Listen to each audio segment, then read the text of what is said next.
Bismillahirrahmanirrahim. Dear students, today the topic of discussion is valency. तो बच्चों आज मैं आपको ये एक्सप्लेन करूंगा कि वैलेंसी किसे कहते हैं। स्टूडेंट्स, एटम्स जो है वो यूजुअली इंडिपेंडेंटली एग्जिस्ट नहीं करते, वो अपने ही जैसे एटम्स के साथ या फिर अदर एटम्स के साथ कंबाइन होकर मॉलिक्यूल्स या फिर कंपाउंड्स बनाते हैं। और बच्चों, एलिमेंट्स की यही कंबाइनिंग कैपेसिटी वैलेंसी कहलाती है। और स्टूडेंट्स, एलिमेंट्स कंबाइन क्यों होते हैं? So that they become stable, ताकि वो स्टेबल हो सकें। The unique property of an element is valency. Element की यूनिक प्रॉपर्टी, एक मुनफरद खासियत वैलेंसी है। It is combining capacity of an element with other element.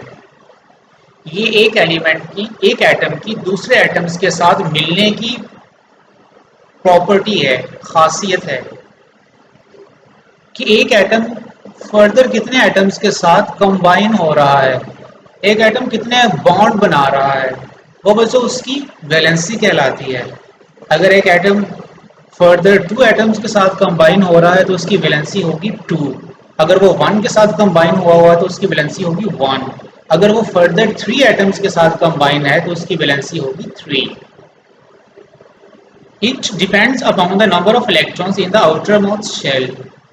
और बच्चों, वैलेंसी जो है वो किसी भी एटम के वैलेंस शेल में या फिर लास्ट शेल में, आउटर मोस्ट शेल बच्चों कहते हैं लास्ट शेल को, लास्ट शेल में इलेक्ट्रॉन्स पे डिपेंड करती है कि कितने इलेक्ट्रॉन्स हैं। स्टूडेंट्स, वैलेंसी को अंडरस्टैंड करने के लिए इसे हमने 2 कैटेगरी में स्प्लिट किया है, valency in covalent compounds and valency in ionic compounds. Let's have a look in valency in covalent compounds. तो देखते हैं कि वैलेंसी कोवलेंट कंपाउंड्स में किस चीज़ पर डिपेंड करती है। लेकिन बच्चों, उससे भी पहले हम इस चीज़ को देखते हैं कि कोवलेंट कंपाउंड्स क्या होते हैं। स्टूडेंट्स, कोवलेंट कंपाउंड्स ऐसे कंपाउंड्स को कहते हैं जो कि 2 नॉन मेटल्स के कंबाइन होने से बनते हों। जैसे for example HCl hydrochloric acid, H2O water. तो बच्चों, HCl में आप देख रहे हैं कि हाइड्रोजन और क्लोरीन, ये 2 एटम आपस में कंबाइन हो रहे हैं। इसमें हाइड्रोजन भी नॉन मेटल है और क्लोरीन भी नॉन मेटल है। और स्टूडेंट्स, ये कंपाउंड्स इलेक्ट्रॉन्स की शेयरिंग से बनते हैं।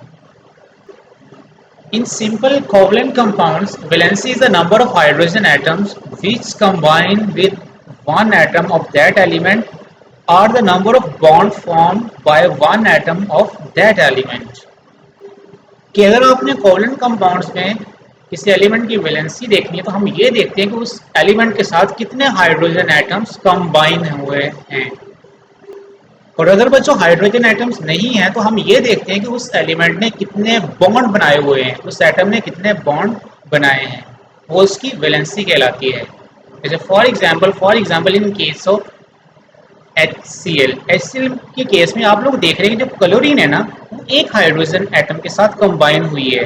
इट मीन इसकी वैलेंसी फिर कितनी होगी? 1। ओके। ऑक्सीजन बच्चों 2 हाइड्रोजन एटम के साथ कंबाइन है, तो ऑक्सीजन की वैलेंसी कितनी हुई फिर? 2। नाइट्रोजन की वैलेंसी 3 है। क्यों? क्योंकि ये 3 हाइड्रोजन एटम के साथ कंबाइन है।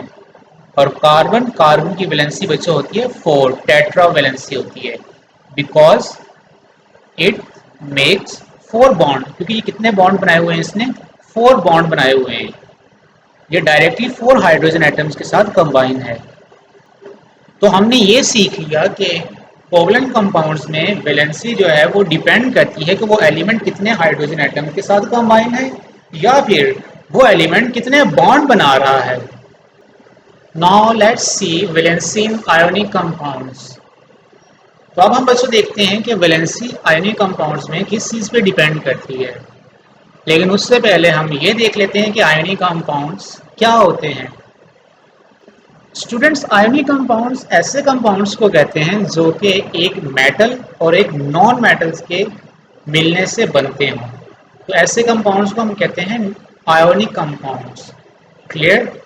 और ये वाले कंपाउंड्स बच्चों इलेक्ट्रॉन्स की ट्रांसफर से बनते हैं। इसमें एक एटम इलेक्ट्रॉन को लॉस करता है और दूसरा एटम इलेक्ट्रॉन को गेन करता है।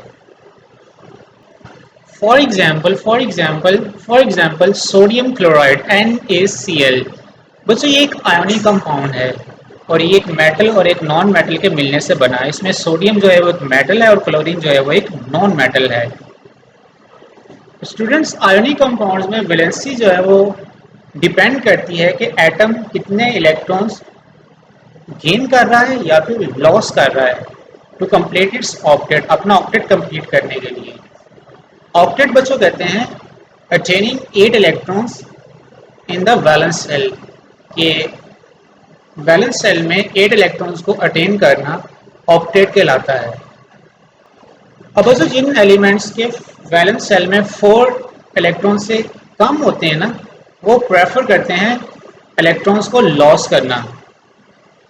Elements having less than 4 electrons in their valence shell prefer to lose the electrons to complete their octet। जैसे फॉर एग्जांपल सोडियम के बच्चे वैलेंस सेल में 1 इलेक्ट्रॉन होता है।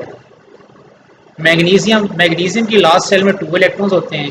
एल्यूमिनियम की लास्ट सेल में 3 इलेक्ट्रॉन्स होते हैं। Therefore sodium lost 1 electron, magnesium 2 and aluminium 3। तो बच्चों फिर सोडियम की वैलेंसी 1 होगी, मैग्नीशियम की 2 और एल्यूमिनियम की 3।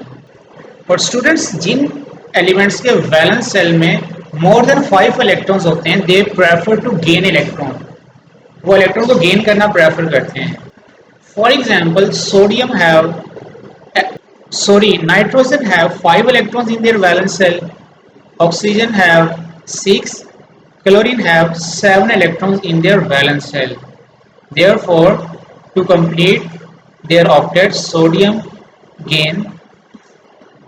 nitrogen gain 3 electrons, oxygen gain 2 electrons and chlorine gain 1 electron to complete their octet। So nitrogen की बच्चों वैलेंसी होगी 3 because it gain 3 electron, oxygen की होगी 2 और chlorine की 1। Radical is a group of atoms that have some charge। Radical बच्चों atoms के ऐसे ग्रुप को कहते हैं जिसके ऊपर कोई चार्ज हो, पॉजिटिव या फिर नेगेटिव।